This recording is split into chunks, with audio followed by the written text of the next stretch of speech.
රාත්‍රී 8:20ට පමණ දකුණු දිශාභිමුඛව වීදි සංචාරය ආරම්භ කළ පෙරහැරයි මේ ඉදිරියට ඇදෙමින් තිබෙන්නේ.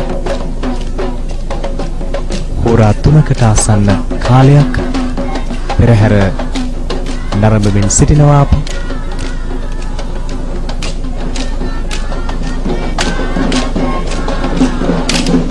මෙවර විශේෂත්වය පෙරහැර පූර්ණ ගමන් මාර්ගයේම මෙවර ගමන් කිරීම පසුගිය වසරවල ආරක්ෂක හේතුන් මත ගමන් නොකළ දුර පූර්ණ වශයෙන් ගමන් කිරීම සිදු කරනවා. මෙවර දළදා පෙරහැරේ අවසන් රන්දෝලි මහා පෙරහැර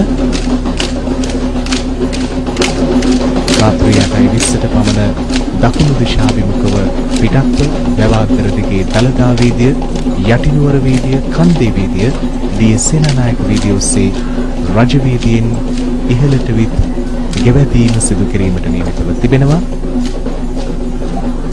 මේ පෙරහැර නිමා වූයින් පසු දිය කැපුම් පෙරහැර අලුයම එක පසු වී විනාඩි 54ට උතුරු දිශාභිමුඛව සිරිත් ප්‍රකාර ශ්‍රී දන්තධාතු මන්දිරයේහි පෙරහැර සිව් දේවාලයන්හි පෙරහැරත් සමග පිටත්ව ගමන් කිරීමට නියමිතව තිබෙනවා.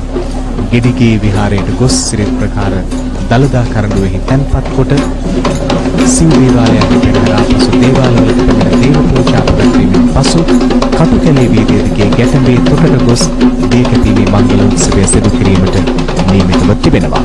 පත්තිනි දේවාලයේ අවසන් නැටුම් අංග අප මේ දකිමින් සිටින්නේ. සුමන විර මහත්මයා, තවත් නාරි නැටුමක් උඩරට නැටුමේ තියෙන ලාස්‍ය ගුණය මුල් කරගෙන ඒ ලාස්‍ය ගුණය ඉදිරිපත් කරමින් කරන නැටුමක් තමයි මේ නාරි නැටුම්.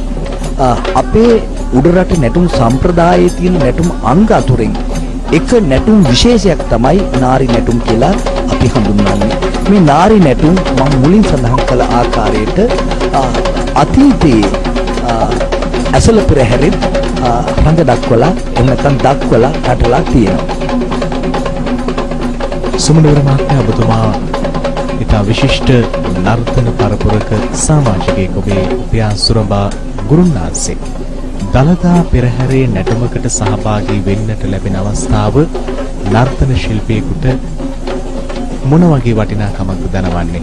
ඔහුගේ හිතට සමහර විට ලෝකයේ ජාත්‍යන්තර මට්ටමේ විශිෂ්ට අවස්ථාවකට සහභාගී වීමේ අවස්ථාවකට වඩා සදානුස්මරණීය ඒ වගේම විශාල හැඟුමක් දනවන අවස්ථාවක් ලෙස අසා තිබෙනවා. ඔබට කොයි ආකාරයෙන්ද මේ සහභාගීත්වය ලබන නර්තන ශිල්පීන්ගේ හිතේ ඇතිවනේ වටිනාකම පිළිබඳ හැඟීම දැනෙන්නේ?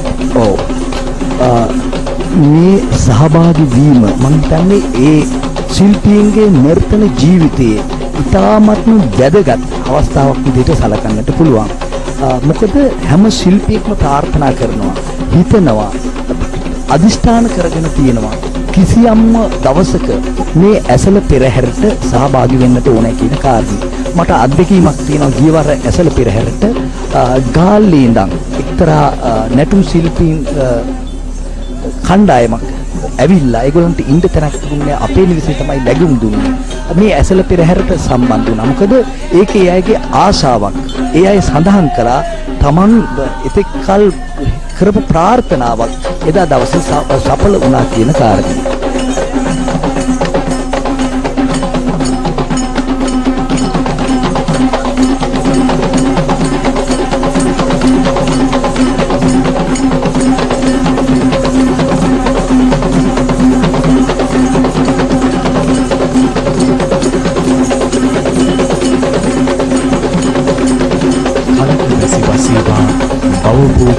සරුසාර වේවා, මෞබිමට සෞභාග්‍ය උදා වේවා යන ප්‍රාර්ථනා පෙරදැරින් උතුම් ශ්‍රී දන්තධාතුන් වහන්සේට පවත්වන මහා පූජාවක් විසින් පැවැත්වෙන මේ අසරණත් මහා පින්කම ශ්‍රී දළදා පෙරහැරේ අවසන් රන්දෝලි පෙරහැර වීදි සංචාරය කරමින් තිබෙන්නේ.